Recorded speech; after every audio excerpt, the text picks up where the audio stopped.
Depuis des siècles, les dragons sont décrits comme des créatures redoutables, cracheurs de feu, destructeurs de royaumes. Mais au cœur d'un film devenu légendaire, une créature défie tout ce que nous croyons savoir. Son nom est Falkor. Et il n'est pas un dragon. Falkor apparaît dans le film culte The Neverending Story. Mais son histoire commence bien plus tôt, dans le roman allemand Die Unendliche Geschichte, écrit par Michael Ende.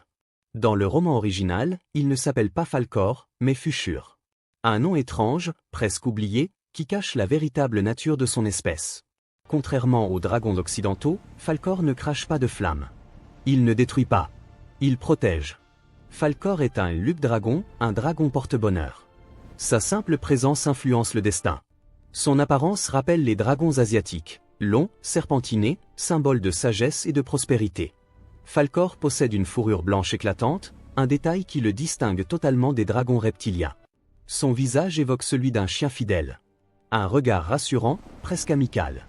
Il ne vole pas comme les autres dragons. Il semble nager dans l'air, comme porté par le vent lui-même.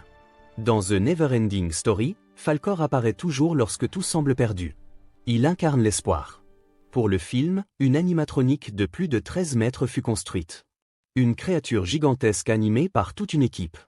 Son sourire n'est pas un hasard. Les créateurs voulaient une créature rassurante, non terrifiante. Les dragons porte-bonheur vivent extrêmement longtemps. Ils sont témoins des cycles du monde.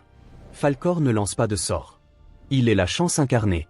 Il veille sur Fantasia et sur l'enfant impératrice, gardienne de l'imaginaire. Dans l'œuvre de Michael Ende, il symbolise le pouvoir infini de l'imagination humaine. Falkor ne cherche pas la guerre. Il traverse les tempêtes, mais ne les provoque jamais.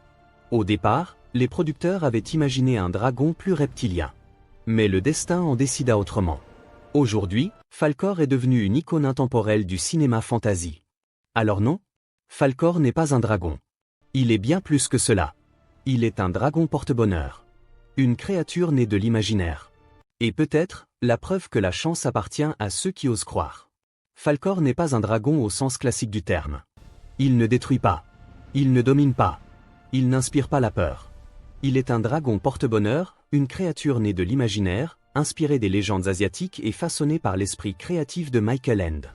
Dans un monde où les dragons représentent souvent la menace, Falkor représente l'espoir. Et peut-être que sa véritable force ne réside pas dans le feu, mais dans la capacité à nous rappeler que la chance appartient à ceux qui osent rêver. Si ce contenu t'a renseigné, laisse un mot en commentaire en me disant quelle créature souhaiterais-tu que j'aborde dans la prochaine vidéo. Abonne-toi et partage la vidéo.